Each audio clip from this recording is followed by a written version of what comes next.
नमस्कार जी। आज जो है मैं पीएल पिटीशन फाइल करने जा रहा हूँ राजस्थान हाई कोर्ट में। ट्रिपल तलाक का कानून जो सेंट्रल गवर्नमेंट द्वारा पार्लियामेंट में पारित करवाया गया है उसके खिलाफ मेरे इस कानून को लेकर कुछ ऑब्जेक्शंस है। पहली बात तो ये कि क्रोनोलॉजी में मैं आपको लिए चलता हूँ शायरा बानो के केस पर। इसमें हॉनरेबल जस्टिस कुरियन जोसेफ साहब ने ये ऑब्ज़र्व किया है कि जो ट्रिपल तलाक है वो कुरान का हिस्सा नहीं है, कुरान के द्वारा अप्रूव्ड नहीं है। अगर कुरान के द्वारा अप्रूव्ड नहीं है तो शरीयत के द्वारा अप्रूव्ड नहीं है। इसलिए ट्रिपल तलाक कानूनी तौर पर मान्यता प्राप्त तलाक नहीं है। ट्रिपल तलाक इज़ नो तलाक। ट्रिपल तलाक lacks legal sanction. It has no legal sanctity. It has no legal status. It is unenforceable by the law. Hence, it is a void form of तलाक। और अगर मान लो कोई मुस्लिम हस्बैंड अपनी पत्नी को ट्रिपल तलाक दे देता है, तलाक तलाक तलाक बोल देता है, तो वो तलाक नहीं माना जाएगा। और वाइफ जो है तलाक तलाक तलाक बोलने के बाद में भी डाइवोर्स्ड वाइफ, तलाकशुदा वाइफ नहीं मानी जाएगी। ये हॉनरेबल जस्टिस कुरियन जोसेफ साहब का ऑब्जर्वेशन है। और पैरा 26 में जो शमीम आरा वर्सेस स्टेट ऑफ यूपी का जो केस है, जो हॉनरेबल सुप्रीम कोर्ट ने पहले डिसाइड किया था, उसके अंदर सेटल्ड लॉ को 5 जज कॉन्स्टिट्यूशनल बेंच ने एंडोर्स किया, रिट्रेट किया। तो अब जो settled law honourable supreme court की तरफ से ये है कि ट्रिपल तलाक जो है वो it has no legal sanctity और status, it is an invalid form of तलाक। अब क्रोनोलॉजी में पहली चीज़ अपन ने ये समझ ली। दूसरी चीज़ आई ये ट्रिपल तलाक का कानून Muslim women protection of rights on marriage का। इसके अंदर मैं आपको सेक्शन 3 पे लिए चलता हूँ। सेक्शन 3 क्या कह रहा है? सेक्शन 3 कह रहा है any pronouncement of talaq by a Muslim husband upon his wife by words either spoken, written, electronic form or any other manner whatsoever shall be void, number 1, number 2 illegal। और इसी तलाक को आपने सेक्शन 4 में एक ऑफेंस बनाया हुआ। तो सबसे पहले अपन void की बात करते हैं। यहाँ पे एक प्रिंसिपल डिफरेंस है। एक एक्ट जो इटसेल्फ void है और एक एक्ट है जिसे पार्लियामेंट ने कानून बना के वॉइड किया है। तो एक एक्ट है जो वॉइड है और एक एक्ट जो स्टैट्यूट जो है वो उसको वॉइड जो है बना रहा है। जैसे आप बात करिए हिंदू मैरिजेस के अंदर बाइगेमस मैरिज जो थी वो 1955 के कानून से पहले वॉइड मैरिज नहीं थी। 1955 का जब कानून बना तो सेक्शन 11 जो वॉइड मैरिजेस की डेफिनेशन बताता है हिंदू मैरिजेस के अंदर कौन कौन सी हिंदू मैरिजेस वॉइड कैटेगरी के अंदर आएगी, तो उसके अंदर सेक्शन 11 रेड विद सेक्शन 5 के तहत बाइगेमस मैरिज, जैसे मान लीजिए एक आदमी है, उसकी वो शादीशुदा आदमी है, उसने दूसरी शादी करी तो दूसरी शादी को वॉइड मैरिज माना जाएगा हिंदू मैरिज एक्ट के प्रावधान सेक्शन 11 रेड विद सेक्शन 5 के हिसाब से। तो जो बाइगेमस मैरिज थी वो पहले जो है एनफोर्सेबल बाय लॉ थी 1955 के कानून के पहले।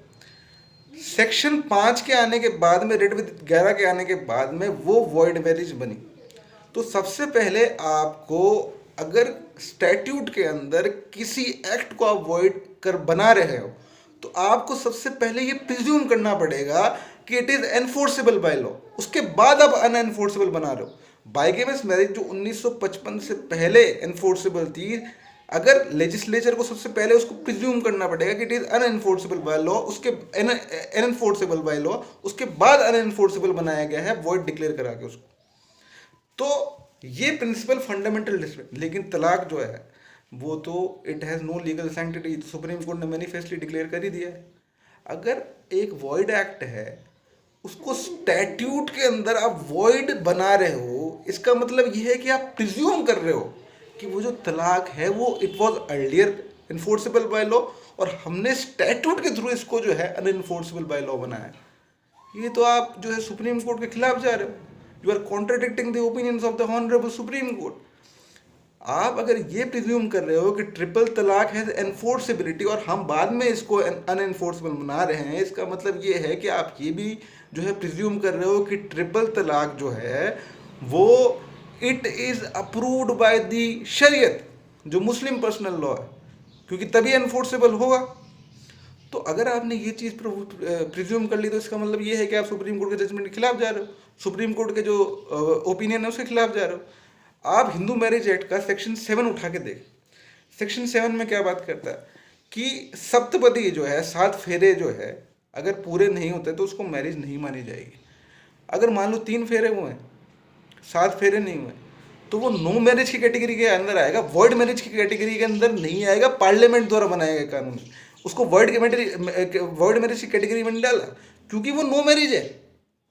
अगर मान लो उसको वॉइड मैरिज की कैटेगरी में डालते हैं सेक्शन 5 रेड विद सेक्शन 11 के अंदर, तो इसका मतलब उसको प्रिज्यूम किया जाता है कि 3 फेरे के अंदर भी जो है वो शादी हो रही है, उसके बाद हम स्टैट्यूट के थ्रू वॉइड बना रहे हैं।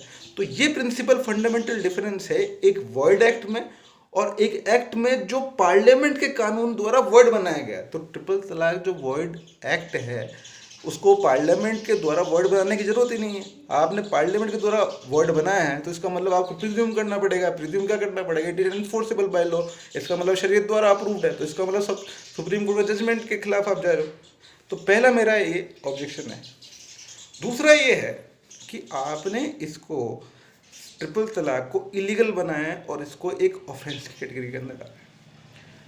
आप इसके अंदर जो सुप्रीम कोर्ट का ओपिनियन है विश्वलोचन मदन केस के अंदर, 2 जज बेंच ने ये ओपिनियन दिया था कि जो फतवा है it has no legal sanctity, it has no legal status. Party चाहे तो माने, नहीं चाहे तो नहीं माने, लेकिन इसका मतलब ये नहीं है मात्र इसके पास लीगल सैंक्शन नहीं है, इसकी लीगल सैंक्टिटी नहीं है, इसका लीगल स्टेटस नहीं है, इट इज़ अनफोर्सेबल बाय लॉ है, लेकिन मात्र सिर्फ इसके कारण ये लीगल नहीं माना जा सकता। ये सुप्रीम कोर्ट ने ऑब्जर्वेशन किया। विश्वलोचन मदन का केस देखिए, इसमें सुप्रीम कोर्ट ने बहुत ही गोल्डन लाइन लिखी है, a fatwa is an opinion only an expert is expected to give, it is not a decree, not binding on the court और द स्टेट और the individual, it is not binding, it is not sanctioned under our constitutional scheme, but this does not mean, ये बहुत बढ़िया line लिखी है, but this does not mean that existence of dar ul qaza or for that matter practice of issuing fatwa are themselves illegal, or it is informal justice delivery system with an objective of bringing about amicable settlement between the parties।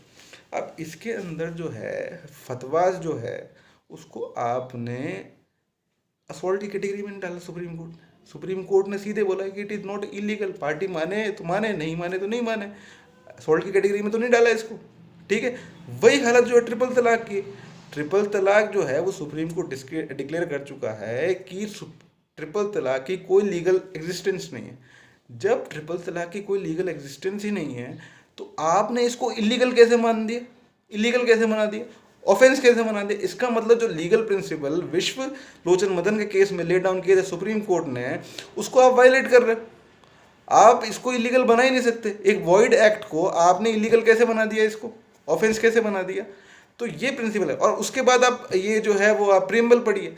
Preamble जो है उसके अंदर preamble के लिए settled law है। Preamble जो है आप जो है प्रोविजन ऑफ द स्टैट्यूट को इंटरप्रेट करना चालू करो तो प्रीएम्बल से आप स्टार्ट नहीं कर सकते, ये सेटल्ड लॉ है।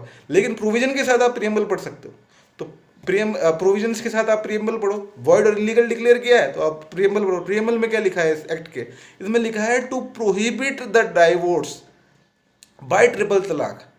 अब आप किसी ट्रिपल तलाक का कोई इफेक्ट ही नहीं है तो आप उस इफेक्ट को कैसे प्रोहिबिट कर सकते हो भाई? आप तो ये प्रिज्यूम कर रहे हो, प्रीएम्बल में प्रिज्यूम कर रहे हो कि भैया डाइवोर्स हो रहे हैं। आप लिख रहे हो टू प्रोहिबिट तलाक बाय ट्रिपल तलाक, इसका मतलब आप तो प्रिज्यूम कर रहे हो कि भी तलाक हो रहे हैं, आप उस इफेक्ट को प्रोहिबिट कर रहे हो जो इफेक्ट वो ट्रिपल तलाक डाल ही नहीं रहा। तो ये जो है कानूनी दावपेच है इस पिटीशन के अंदर। उसके अलावा और भी चीज़ें, आप पहली बार ऐसा चीज़ कानून बना है जिसके अंदर pronouncement of talaq which has no effect of talaq, उसके लिए आप सब्सिस्टेंस अलावेंस और कस्टडी ऑफ चाइल्ड जैसी प्रोविजंस डाल रहे हैं इसके अंदर। तो ये सब चीज़ें हैं। तो फाइनली मैंने इस पिटीशन के अंदर ये प्रेयर की है कि इस तलाक को वॉइड डिक्लेयर किया जाए been violative of article 21 of the constitution. और दूसरी चीज़ मैंने ये चीज़ डाली है इसके अंदर कि जितनी भी FIRs जो हुई है इस प्रोविज़न के तहत, सेक्शन 4 के प्रोविज़न के तहत, उसको क्वॉश किया जाए। और इसके साथ ये भी चीज़ डाली है कि पुलिस में भी restrain to register any FIR under any other criminal law. आजकल क्या कर रहे हैं कि पुलिस वाले 498A के अंदर भी बुक कर रहे हैं। तो मान लीजिए अगर ट्रिपल तलाक का कानून खत्म हो जाता है तो ये 498A के अंदर बुक करना चालू कर देंगे। तो जब मेरा तो ये पॉइंट है कि जब विश्वलोचन मदन के केस में सुप्रीम कोर्ट ने कह दिया है कि एक वॉइड चीज़ है वो इलीगल कभी हो ही नहीं सकती, तो इसका मतलब ये है कि आप 498A के अंदर भी बुक नहीं कर सकते। तो ये सब प्रेयर्स के साथ मैं आगे बढ़ रहा हूँ। आज PL पिटिशन में फाइल कर दूंगा और देखते हैं। मुझे ऐसा लगता है कि मैंने जो प्रीवियस पिटीशन जो फाइल करी थी NIA केस के अंदर और अभी ट्रिपल तलाक की किया था, दोनों के अंदर मेरे पास ऑनरेबल सुप्रीम कोर्ट का परफेक्ट प्रीसिडेंट है। अगर मेरे पास परफेक्ट प्रीसिडेंट है तो इसका मतलब ये है कि मुझे हाई कोर्ट जो है वो रोक नहीं सकता, क्योंकि अगर आपके पास परफेक्ट प्रीसिडेंट है वो परफेक्ट रिलीफ का जो है वो जरिया होता है। सुप्रीम कोर्ट का मामला है तो अगर जब तक ट्रांसफर पिटीशन सुप्रीम कोर्ट में नहीं लगेगी, ये केस ऊपर नहीं मंगाने जाएगी, तो डिफरेंस ऑफ ओपिनियन नहीं हो सकता। हाई कोर्ट को माननी पड़ेगी सुप्रीम कोर्ट की बात, क्योंकि ये सेटल्ड लॉ है as per article 141 of the constitution. तो इसके तहत मैं आगे बढ़ रहा हूँ। देखते हैं, बजरंग बली ने चाहा तो ये दोनों कानून मैं ख़त्म करवा दूंगा। Thank you so much.